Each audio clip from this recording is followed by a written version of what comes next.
and the Warp Spinster here. This is different from what I had planned to do, and I'm doing it earlier than I had planned to do. It is raining outside. It's really cloudy. The lighting in here is pretty bad. Sorry about all the shadows. But while I was doing this, I thought I would talk about how I put disparate elements together, or what I think about when I'm putting them together. And that will be this week's video. And this was the time I needed to do it before I put all of these together. So these are different pieces. These are from a class that I'm working on. And I just wanted to talk a little bit about how I'm putting these elements together. So first of all, when I did this piece, I put this piece next to it, and I just really liked that look somehow. So then I made another piece similar to that, and I do have a fall color theme here, apparent, as you can probably see. And then I thought, well, how am I going to put these together? There's probably some cutting I'm going to do because I want this to follow that curve, but I still want this sort of fanned out look on these curves. So I've got that sort of approximated. I kind of like these two joining it together, so there's some continuity going on there. You know, looking at this now, this looks like a lemon and that looks like an orange, but okay, so then it's going to approximate that. This will be over it. That might be easier to see this way. So that will follow along that curve. And I may adjust how I want this to go, or I may decide I don't like that. I do want a third one, so maybe this one will end at the top and there will be something else in the middle. All of those are unknowns at the moment. And you can see, I talk often about I'm just leaving stuff so that I have more options when I'm putting it together. So I've got plenty here. There's plenty I don't mind cutting off, but it's there if I want it for something else. And maybe I want something in between these two pieces. So this would be a curve going in a different direction to mimic this. So I'm always looking for continuity, balancing things out. So if I've got this color over here, I want that color over there. Most of the time, I don't want them all in one spot. Sometimes I do, but most of the time I don't, and that's where I start. I can always change. I'm really liking that. Okay, I'll take a picture of that. Now I have this piece, which is actually two pieces put together, and this was kind of a transition piece in between. So I am balancing out the white in here, but I'm also transitioning into different colors. But this one fits nicely there. And these are probably not all the pieces that are going to be in the quilt. Let me move these down, sorry about that. My camera had to be placed differently. And so I like how those blend in. And then again, I've got this balance of horizontal strips going through, and also vertical strips are being repeated. So now I have this other piece that I put together just from scraps of what I was doing. And so I tried it this way, and it's okay. I tried it this way, and in some ways that's okay too, because maybe I don't want it to be all vertical. Maybe I want to start introducing some elements that are more horizontal.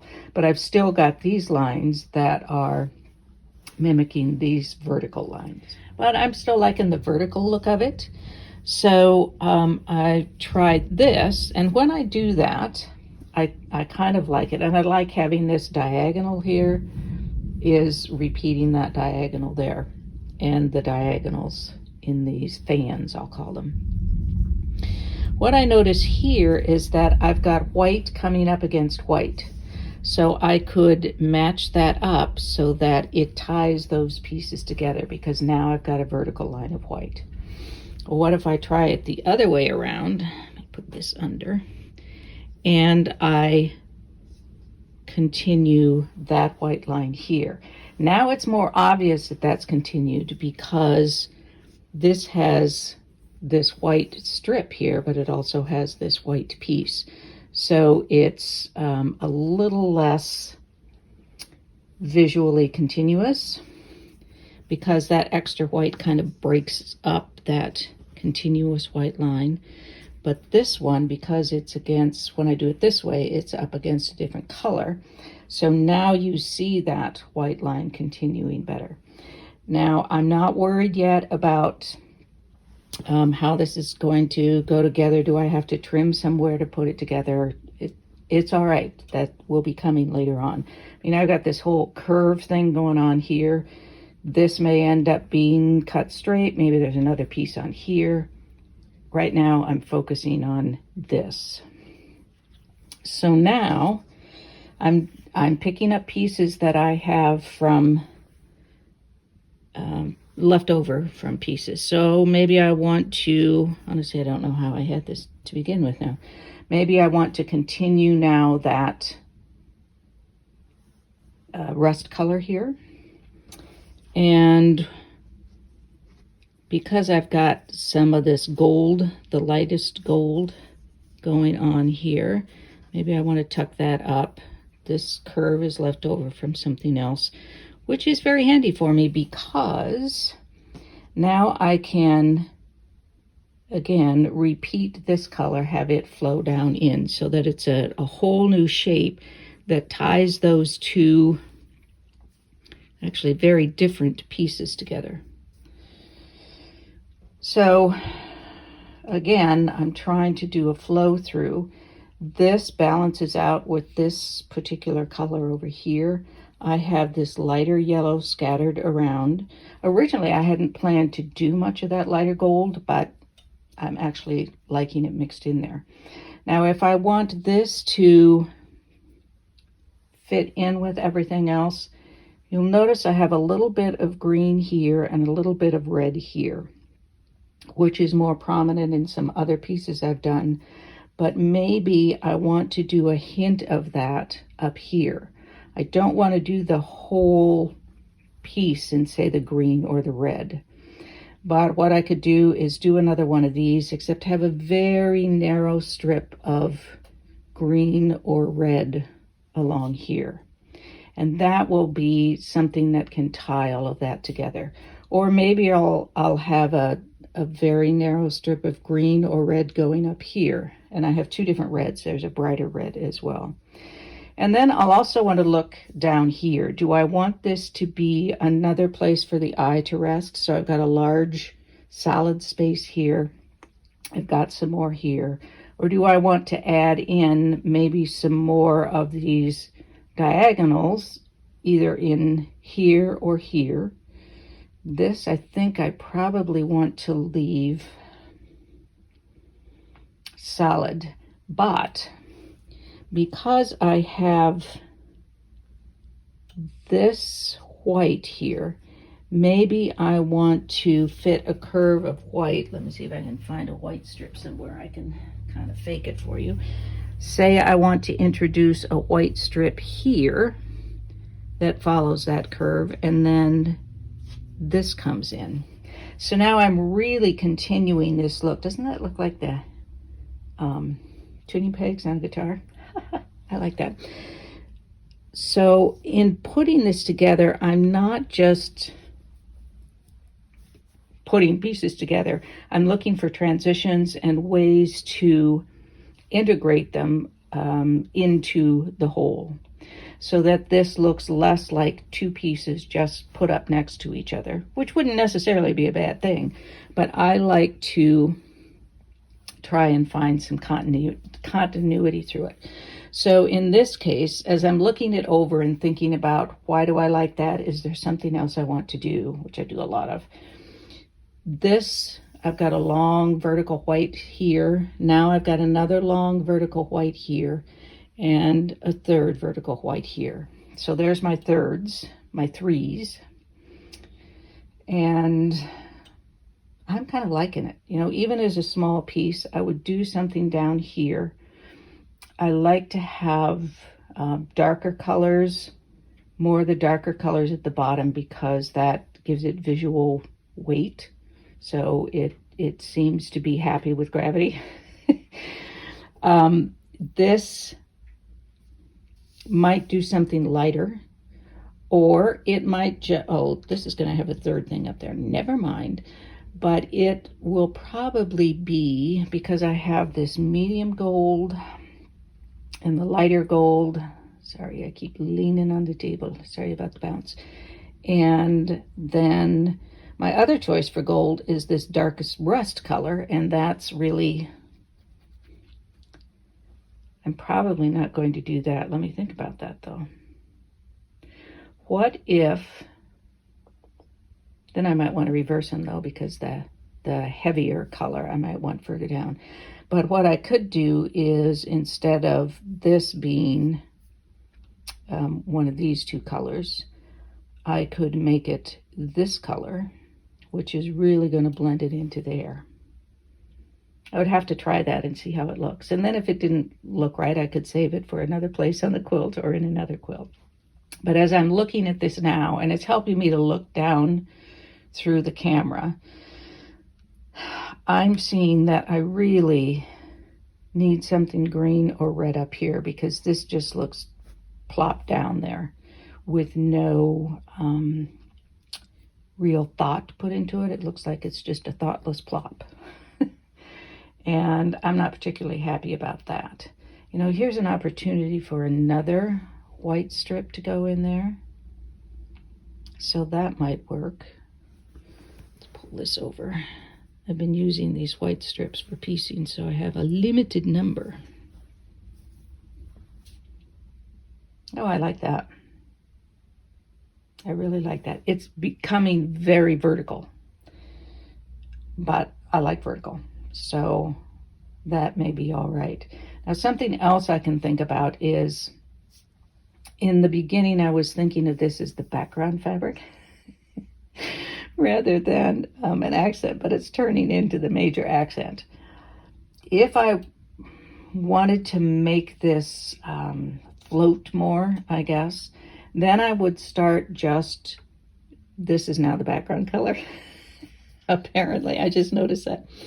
Then this could become the background color, so this will be background, and it will be background around it, so that this whole section, this bit, seems to float. So I don't anticipate this being a large quilt, probably not going to add a lot more on. It's going to be a sample for the class, and I have to make a lot of them. And in the class, they're only going to make smaller quilts. So I might decide that I want to do that. But then, do I want to transition something into that? So instead of just having a solid block of rust across here, maybe I want to have a piece where this kind of goes up into it. And this piece then maybe going in a different direction, or straight. I don't know. Now I'm seeing this little bit here that could maybe do some continuity. So when you're putting these elements together, I should say, this is how I work. I'm not really thinking about how is this all going to go together. I'll start looking at it, and sometimes I'll say, you know, I like this piece, but it really needs something else. And so this becomes an element when all I really started with was this bit. But when it comes to putting those sections together, I'm not worried about that. Some serendipitous things happen like this, and sometimes I have to work out how I'm going to do the transitions. And that's just a lot of trying things out and seeing what happens. I'm actually liking this a lot. I'm kind of anxious to see. If I did this where these sections of the oranges of the citrus fruits are this background color, then that will help to kind of transition things over there. I'm not sure. I have to see it. And then I need to figure out what I want to do down here. I could have this section down here. Sorry, you can't really see it. down here be this rust background color, and then have these verticals going all the way down to the bottom edge of the quilt so that it's anchoring it. I don't always need that, but I'm thinking that might be a possibility for this quilt. Anyway, those are my thoughts for, and I've got some other pieces here that, I could work in there. That's not actually horrible, to be honest with you. But those are glass samples, so they're not going into the quilt. And I also really want a third one of these just because I like to do things in threes. You see threes there, you see threes there. So I don't know how I escaped with only two here. Interesting. So that's how I would go about thinking about putting the pieces together. And if it means that I'm adding in whole elements here out of this, that's fine. I mean, I am not saying that I want just the elements that I play with to be what I end up with. I really, though, before I take a picture, I really want a white strip there. So, look at here. Got another piece that might go in somewhere. Just a random, again, something that I did with the leftover pieces. What if that went here and that transitioned into that? Nah, I don't like that. I like the white strip better. All right, find me a white strip. Find me a white strip that I can just fake it with here. Sorry, I'm doing this on the fly, but you're used to that, aren't you? So then this piece comes down, and what I would probably do is perhaps continue this wider at the bottom, so I do it wide and then come back to smaller, or it might be that I just continue this and it just keeps getting wider as I go down. And then, of course, I'll need to think about how I'm going to transition all of that into the background. And it may be that it just, I'll do a curve so it's a little more elegant than, I don't want to make it look too choppy. I might do a curve and then that just goes into the background. Or, let me think about this. I kind of like this shape. I could do some strips here that would go into that are the background color. Almost feels like this wants to be what has the strips into it. I'm not sure, because then that loses the effect of these guitar pegs, tuning pegs, and I really like that. So anyway, this may turn out looking very different than it does right now, but I'm liking this whole arrangement. And this, I really do think I would just continue to go wider. And maybe that will go out into the background. So that it'll be background over here, and then this just keeps getting wider and goes off the bottom of the quilt there. Or maybe it'll be the side by that point. I'm going to stop talking now. Thank you for coming to my TED Talk. This was spontaneous and not my usual thing, but hope it works for you. If you have any questions or comments, or what would you do differently, I would welcome those. I like to hear other options for what I'm going to do or could do, or what you would do in this situation. So thanks for joining me today. I hope to see you next time. Who knows what it will be. In the meantime, though, be well, be safe, be happy, be quilting. Peace out.